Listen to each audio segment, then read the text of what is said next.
Everybody, this is Catholic Dad, episode number 448, The Psychology of Totalitarianism. I just read the book, Psychology of Totalitarianism by Matthias Desmet. He's actually a Belgian psychologist. And I just wanted to share a point with you in the book that I thought was actually very prescient to what's going on in society today. And his argument is we're going into totalitarianism, right? We're taking away all our liberties and we're moving toward this movement where humanity is going toward the reaching of a strong man. They actually want a strong man, and we're going to become a totalitarian regime. And he said essentially we're in a mass psychosis or a mass hypnosis. And I thought that was really important. So, and he broke the people up when you get this mass hypnosis, which we actually have going on in society right now. He broke that up into three separate groups. One of them is those who are actually hypnotized. That's approximately 30% of people are subjected to hypnosis, like they can actually be hypnotized and manipulated by the person that's doing the hypnosis. And I think that's probably true in America. 30% of people are rah-rah, sis-boom-boff, go COVID, go mandate, go oppression, go tyranny, go, and they're really the cheerleaders of everybody. There is a small minority of people that won't take the hypnosis and will actually keep pushing back against the system or pushing back against those who are trying to hypnotize you. That's less than 5%. I think I'm in that group. I suspect I probably am, because I didn't buy this BS from the very beginning. I think probably a lot of my friends are in that group as well. And then there's like a 60+%, 65% in the middle that knows it's a mass hypnosis, that knows the truth behind it, but they're afraid to speak out against the crowd, right? And so they're just going along for the ride. And so you got 30% of the loud, wacko, weird job people out there that are pushing the vaccines, pushing the mandates, pushing whatever. And then you got a strong, quiet voice, not a strong voice, but a small, strong voice in the minority of the 5%.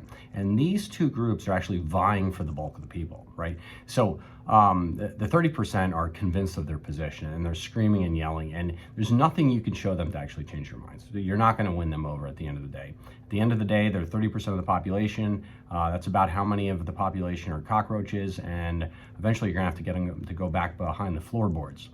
The 65%, you want to vie for their appeal because they actually know you're correct, but they're just going to go the way of the people that have the loudest voice, because they're kind of like just the followers, of the sheep of society. And you just have to convince them that more people are coming to the 5% than are going to the 30%, and they will follow. So this brings up my point. If you are one of those people out there that see the truth, right, and you're just a little too afraid to speak out, try to make yourself part of the 5%, or at least try to get yourself to align yourself with some of those who are part of the 5%, because we're going to need you in the future. Because if they capture 50-60% of the nation, we may go by way of Nazi Germany or the Soviet Russia. It's funny because in Soviet Russia, everybody kind of knew what the truth was, and yet they were still turning in their neighbors and their friends and their families for the Gulag death camps. It's something like 65 million people may have perished in the Soviet system, in the Soviet Gulag camps. I mean, something like almost a third of the Soviet population perished because of this. So you in the 65% or whatever you are, that are the followers and the sheep, you actually have a duty to actually pray about your cowardice, the fact that you're only going to follow whoever's in charge, because that's a little bit wrong. And I've related this before to a book called Ordinary Men. And this is about a police battalion in Poland in 1939 after the Nazi occupation. And there were 500 people in this police battalion. And one morning, and they were just cops. They were ordinary cops, like kind of Barney Fife German police officers, if there were such a thing. But they weren't there. They weren't military men, And so one morning at 4 a.m., they get called out by their colonel, and they say, "We have orders from on high, and we have the orders to go clean out this ghetto, Josepho over here." That was the beginning of the Josepho massacre. 3,600 people in the ghetto. And it was brutal what they asked them to do, like shoot them in the back of the head. And they were describing this to them: shoot all pregnant women on sight, shoot all infants on sight. The men, you walk out to the edge of town, shoot them in the back of the neck and push them into the grave and go get another one until we're done for today. Well, anyway, so then the colonel said, "We understand you're ordinary people, right? You're not military, and so you're free to leave."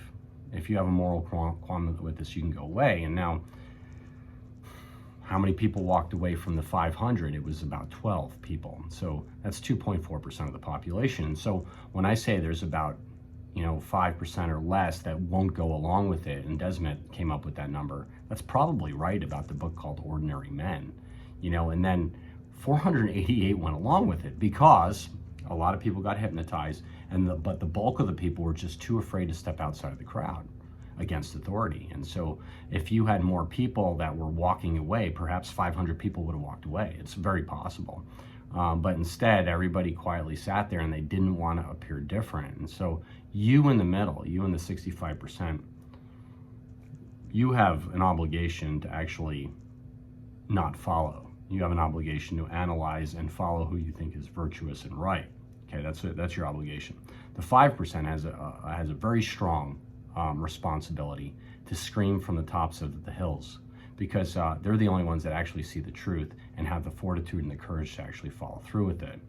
And then 30% of you, I wish you'd just go back to bed and not get up in the morning, because you are the problem. You are the people that will turn in your grandmother for murder when totalitarianism comes to this land. You're the people that will turn in your neighbor for not getting a vaccine, for faking a vaccine, for not getting the passport, or whatever it is.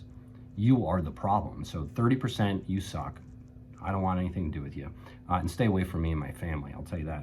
But the 65%, you're welcome over for dinner, because we're going to discuss these things. And then the 2.5 or 5% of you out there, stay strong, but scream a little bit louder. Be a little bit stronger. And well, there you go. I guess this is Catholic Dad making you think about it. Please like or subscribe, get the Mass and pray the Daily Rosary. And one more thing. Standing against the mob and standing against the crowd is like Christ himself. I mean, he stood against people about to stone a prostitute, and or an adulterer, right? And so, like, how many these people were about to kill a woman, and he says, no, you're not going to do that. He who, without free of sin, cast the first stone. They all walked away. Like, one man stood against the mob. Think about that. That's very Christian. That's Christ Jesus. And so, and he went it alone. He had 12 apostles, only one stuck by him, 11 abandoned him. He was all alone the whole time. So find your principles, stick with it, and keep moving forward no matter how many people abandoned you. And there's going to be 30% of the population which will scream hysterics at you. There's 65% of the population out there which will abandon you if the political winds are going in the other direction. So you can actually be nailed to a cross one day, but you will do what's right, because this world's all too temporary. So become that beacon of light. Like, think about Christ Jesus, right? The greatest man ever to walk the planet. He just stood against the mob. That's all he did. And I think it was probably, he was standing against a mass hypnosis, and he brought people out of it and built Christendom and the Western civilization, so on and so forth, through his actions and his teachings. And so that's just something to think about, everybody. That could be you. That could be your responsibility. That could be your heroic motion. You could pick up a cross and carry it up a hill, be nailed to a tree, and then be remembered forever. Well, anyway, again, get the Mass, pray the Daily Rosary, and like or subscribe, share with your friends. God bless.